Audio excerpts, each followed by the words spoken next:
Hello sa inyong lahat at welcome sa Dream Meanings Channel. Ngayon ay pag-uusapan natin ang isang panaginip na madalas ay nagiiwan ng pakiramdam ng adrenaline, ginhawa o minsang ay guilt at pagkapagod. Ano ang ibig sabihin ng managinip na tumatakas, lumalayo sa isang bagay o sa isang tao, tumatakbo para iligtas ang sarili, nagtatago, tumatalon sa bintana, tumatakas sa isang habulan, sa kulungan, sa isang halimaw, sa isang relasyon o anumang sitwasyon na nararamdaman mong dapat kang lumayo sa iyong panaginip.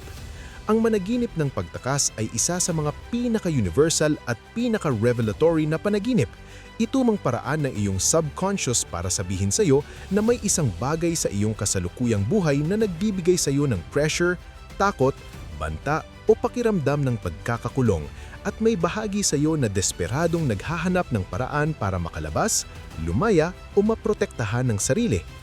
Sa pangkalahatan, ang pagtakas sa panaginip ay hindi nangangahulugan ng kaduwagan. Kinakatawan nito ang isang instinctive survival response sa isang bagay na itinuturing mong panganib, totoo man o simboliko. Ang isang bagay na tinatakasan mo ang susi. Maaaring ito ay isang tao, ex, amo, kamag-anak, isang emosyon, guilt, hiya, galit, isang sitwasyon, toxic na trabaho, nakakasakal na relasyon, mabigat na responsibilidad o isang aspeto ng iyong sarili na tinatanggihan mo. Kung nagawa mong makatakas, nakakahanap ka ng paraan o panloob na lakas para lumaya. Kung nahuli ka o hindi ka makatakas, may pakiramdam ng pagiging trap, kawalan ng magagawa o kagyat na pangangailangan na harapin ang iniiwasan mo. Tignan natin ang 5 karaniwang senaryo ng mas malalim. Panaginip na matagumpay kang nakatakas at nakaramdam ng matinding ginhawa. Tumatakbo ka, tumatalon, nagtatago at nagagawa mong lumaya. Ang panaginip ay nagbabago mula sa tensyon patungo sa paglaya at kapayapaan. Ipinapakita nito na nasa proseso ka ng pag-aalis sa isang bagay na sumasakal sa iyo, isang toxic na relasyon, trabahong umuubos sa iyo o isang lumang pattern. Isa itong napaka-positibong panaginip ng empowerment at tiwala sa iyong kakayahan iligtas ang sarili at piliin ang kalayaan. Panaginip na tumatakas ka pero hinahabol ka at hindi ka makatakas. Tumatakbo ka ng walang hinto, titingin sa likod pero lagi ka nilang nahahanap.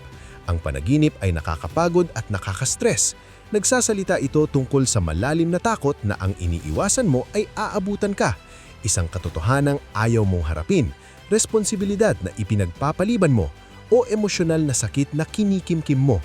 Isa itong malinaw na senyales, hindi ka pwedeng patuloy na tumakas. Ang humahabol sa iyo ay kailangang harapin para huminto na ito. Panaginip na tumatakas ka sa isang kulungan, kurete o saradong lugar.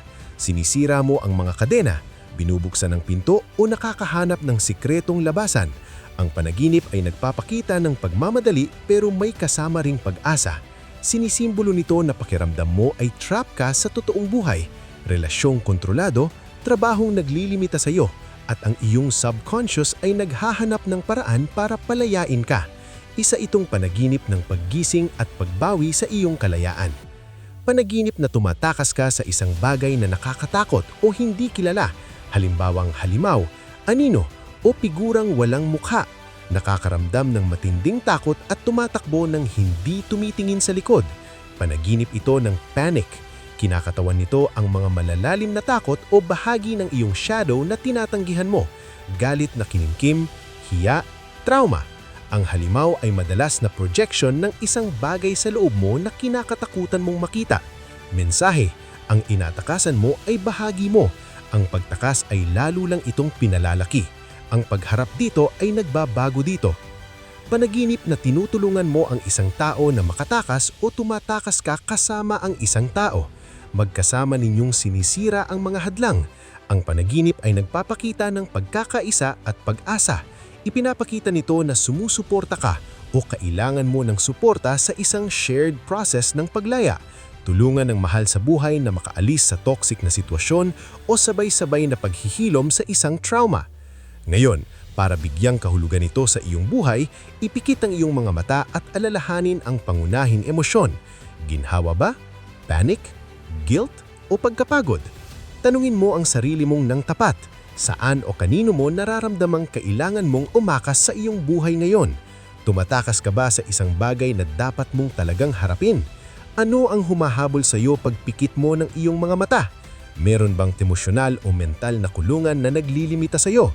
Ano ang mangyayari kung hihinto kang tumakbo at titingin mong direkta ang humahabol sa iyo? Ang susi ay kung makatakas ka at ano ang pakiramdam mo pagkatapos. Kung lumaya ka at gumaan ang pakiramdam, handa ka na. Kung nahuli ka, may kailangang harapin. Sabihin namin sa comments, i-like ang video at mag-subscribe.